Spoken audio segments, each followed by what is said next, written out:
And you said it was foothill woodland, right? The what? Foothill woodland? Foothill woodland, yes. And what's this plant? Jimson. Chimson weed, okay. And what was it used for by the Native Americans? Trips.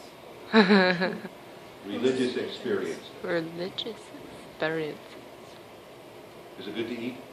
No. They consider it poisonous, but it's not going to, well, it can kill you, but it's more likely to make you sick. Okay, what tree is that? That's that big fan one. Foothill pine, great pine, digger pine, whatever you want to call it. We'll see another one of those and get the scientific name of that today. What tree is that? Valley oak. Valley oak. Okay. Those trees, is the valley oak a native tree or an introduced tree? Native. Native. How about the digger pine? Native. Native, okay. There are leaves of valley oak. And I guess some of you saw these little things in the leaves. I didn't notice them. I was trying to go fast at that point. But if you saw these little deals down there, those are leaf galls. So they're just like the bark galls, except a different species of wasp makes them. Okay, there the bark galls are. Okay, and what kind of symbiosis is this? Commensalism, correct. What does a wasp get out of it? Place to lay eggs. Place to live and food, yep. Basically, its whole existence takes place in the gall. Oh, this we kind of saw at a distance. This is tree tobacco, just up close.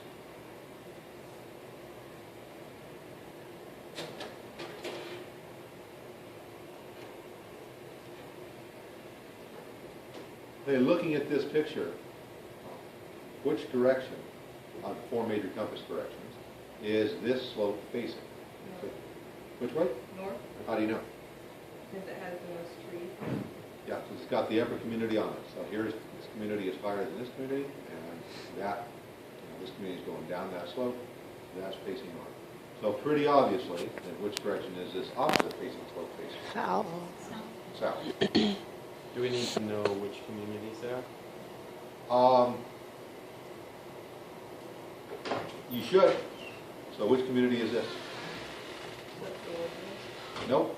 Chaparral? Chaparral, yeah. This is the remnants of foothill woodland. It's pretty well dried up. I was going to say something, ask you something else about this. Oh, how are physical conditions different here compared to the same elevation here? So over here, tell me 2 or 3 ways this is different than this. There's more water in the air. More what? More water. More water? Less direct sunlight. Less sunlight? What about the temperature? Lower temperature. Cooler, yeah. Okay, so cooler, wetter, shadier. Hotter, drier, sunnier.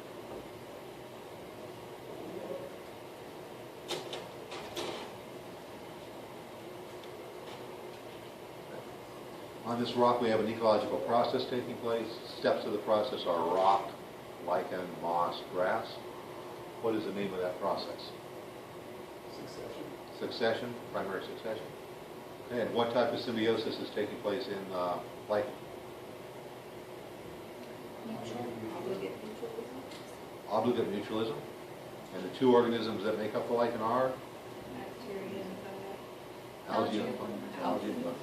Okay.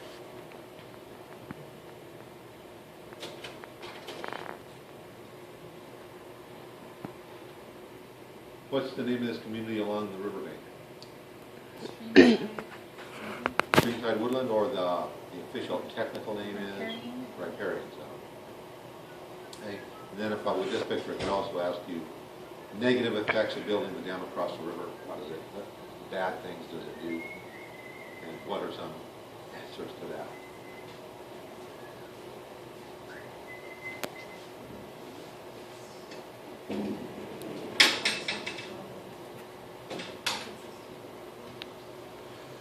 So how does it affect fish populations in the river? No. Blocks migration of salmon. makes reproduction above the dam in the lake itself difficult. Floods the riparian zone above the dam, causes a little bit of erosion down from the dam because it doesn't get that yearly flooding and deposits of sediment every year.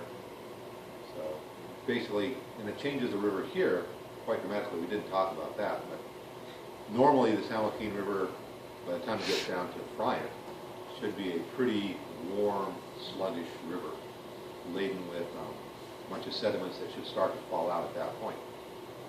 But since this water comes out of the bottom of the dam, it's much colder, and all the sediment that was in it has fallen out in the lakes behind the dam. So it's much clearer and much colder than it normally would be. And so that alters the fish population that likes to live there. But that doesn't really matter anymore because the fish population is so screwed up by introduction and stuff that it's not right. But there are trout in the river below the dam, and there would not normally be trout there at all. Should be way too warm, way too devoid of oxygen for trout. What are those? Hogwattles. And what causes them? We don't know for Nobody sure. knows. That's a good answer. It's always nice to be able to say, don't know as an answer and get it right. What's that building? Courthouse. Yeah, this is the Bryant Courthouse in Bizarro world, where everything's reversed in their image. And you guys know all the history of that, right? Millerton was a town that's under the lake now, et cetera, et cetera. Nader introduced that grass. Native. Nader. Perennial or annual? Perennial. Perennial. Bunch grass or turf sod forking grass? What? Bunch.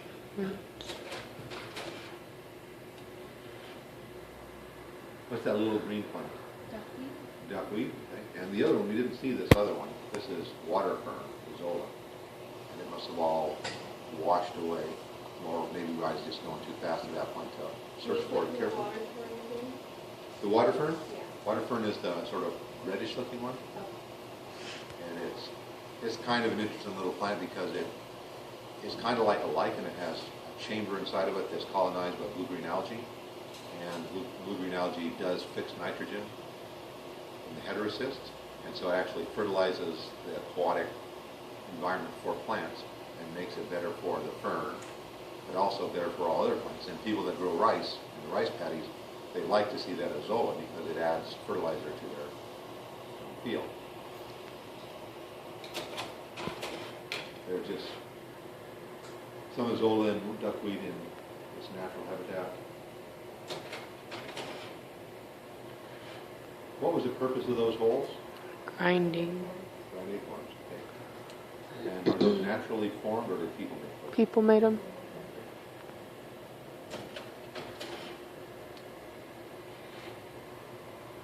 We got two plant, well, we got a plant we saw and a plant we will see here. So this tree,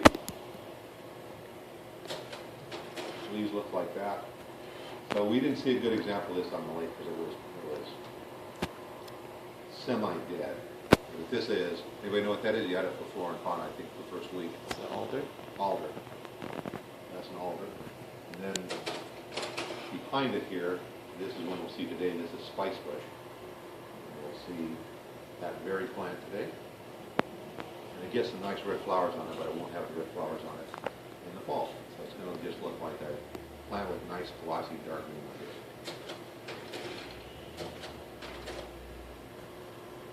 Hey, what's this little plant up here? Mistletoe. Mistletoe. What type of symbiotic relationship is this? Parasitic. Parasitic. Like what does mistletoe take from the tree? Nutrients and water. Nutrients and water. Does it take any food from the tree? Wouldn't that be considered nutrients? Well, nutrients are like fertilizer. Oh. So basically, on that, is it tapped into the xylem and the phloem, or just into the xylem? This is them.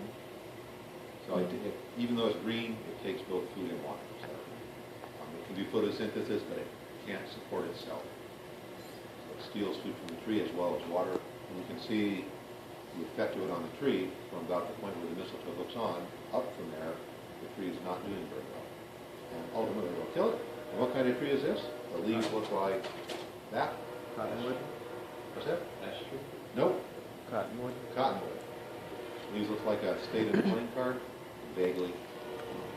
Rock back and forth in the wind real easily. And what zone does this cottonwood indicate? What plant community? Well, that was one of our 4 riparian indicating trees. So indicates riparian zones. Huh. How about this one? Now you want to say the one you said before. Ash tree? Ash tree. Also a riparian indicator.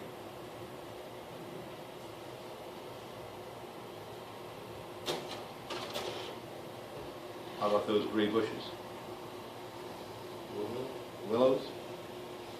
There's actually a bunch of willows out there. So these are sandbar willows. This is called a lemon willow. This is more of a normal looking tree. But they're all willows and they're all riparian indicators. And again, we didn't get a chance to talk about this, but what sort of medicine can you get from willows?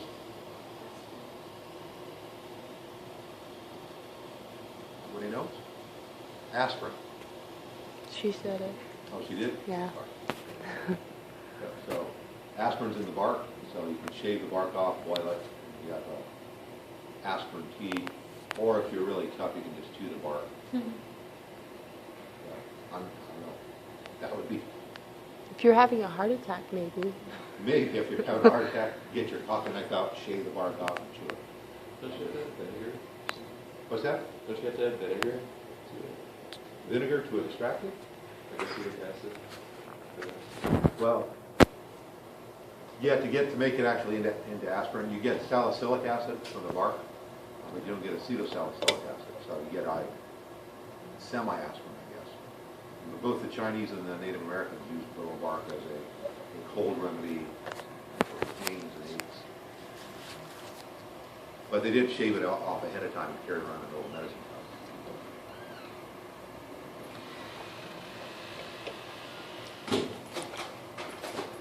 Willow leaves.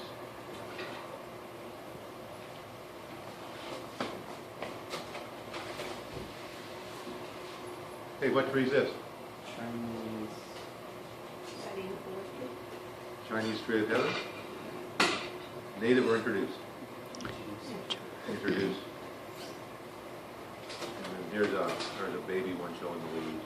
So the leaves are big, pinnately compound leaves. So they kind of are, well, they look a lot like walnut leaves, actually. But you guys didn't see any walnut trees, so you can't make a mistake with that. Okay. And is this, being an exotic species, is a good thing to have around or a bad thing? Bad. Why are exotic species bad, just in general? Competition for native species. Yeah, you guys keep saying competition, so competition is kind of right, but why do... Takes the nutrients and water. Yeah, so that's exactly what it takes, nutrients, but is not fed on by anything.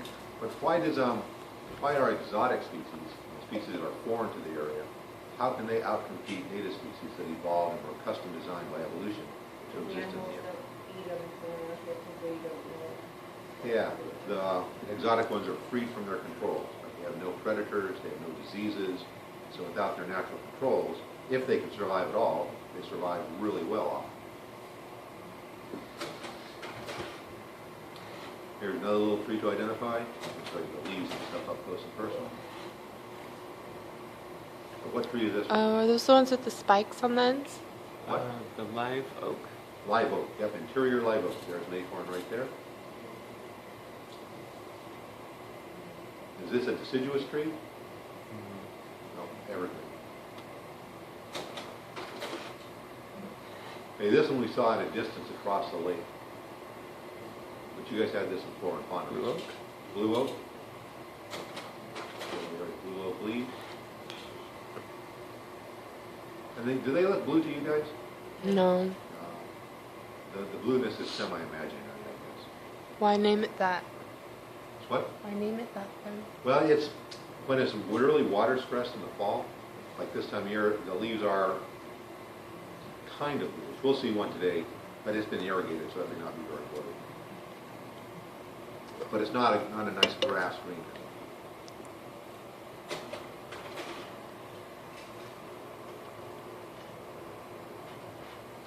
Hey, what plant do you think that one is? You didn't see it blooming, but you did see it in the native plant garden. It's named after a place on the coast, Carpinteria. Carpinteria. So it's a pretty nice looking plant. The flowers are big, and the flowers are probably 4 inches across.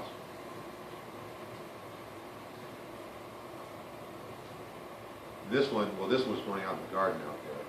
But this particular one of the student helpers thought it was a weed, and it wasn't blooming and tore it out of the ground. Mm-hmm. But we planted another one in a different location. It hasn't, I don't think it's bloomed yet. Hey, what are these trees?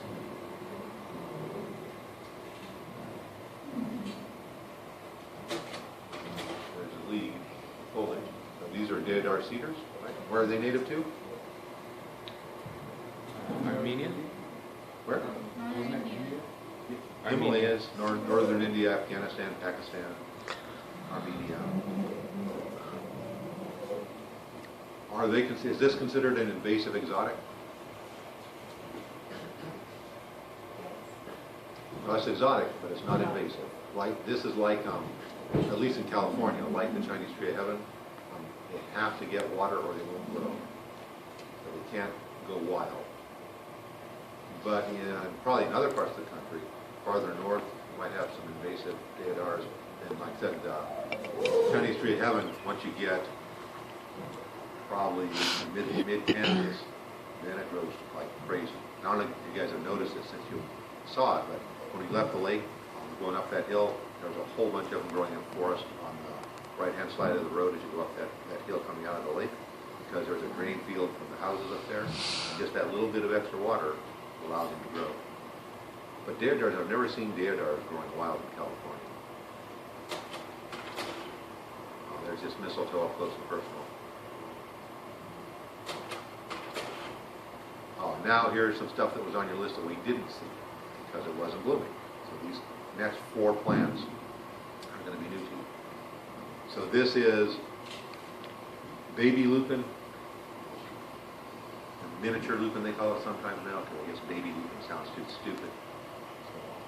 But this is Lupinus bicolor, and you can tell it because, first of all, it's really small, so the whole plant is maybe a foot tall, but usually slightly less than a foot. The flowers are tiny, so the flower stalks are maybe 2 or 3 inches tall, each flower a quarter to 1/2 inch long. But like all lupins, it gets pea pods, that's the fruit, and it has a compound palmate with a compound leaf. It looks like a open hand. So this isn't the same as the one that we saw. It was more like a tree that had the pea pods. Oh yeah, that was redbud. That was Okay. redbud. But they're both in the pea family. And so this is another lupin. This one is called a whole bunch of names: spider lupin or Bentham's lupin. The scientific name is Lupinus benthami. So Bentham's lupin is a way to remember 2 things with one memory. Spider lupin because of the narrowness of the leaves down here, but also narrow leaf lupin because of the narrowness of the leaves. And this one's much bigger, so this one will grow about maybe waist high, but it's totally herbaceous, no woody parts to it. Flower stalk, from where the flowers start blooming up to here, is probably about 10, 12 inches. The flowers obviously are kind of dark blue, and the top of the inflorescence up here, the top of the spike, is white initially, and then it turns blue as it matures. And that's kind of important stuff to know, because you got to tell it from this one, which is bush lupin, or Lupinus albifrons. Okay, and in this particular picture, the flowers look quite purple, but they can look fairly blue as well. But if you notice the tops, they're colored all the way to the top. There's no white tip on them. And the base of this is woody. It's definitely a woody, bushy plant. Has a lifespan of probably 25 to 30 years normally. So is lavender part of this family? No. Just the flowers look like that? Yeah, the flowers look similar, but I'm pretty sure, I'm almost certain lavender is not a pea. It doesn't get little pea pods on it, does it? What was the name of this one and the last one? Okay, this one is bush lupin, and this one is either Bentham's lupin, narrowleaf lupin, or spider lupin. And then the common names of these are in your handout, on your handout. And then lastly, we have this one, which is really hard to remember. This is white lupin. And it's not hard for you guys because this is the only white lupin you've got, but there are other white lupins. But this one, kind of name is Lupinus densiflorus, and it does something really weird when the flowers get pollinated. Here's a fresh flower stalk, and here's a fresh flower stalk.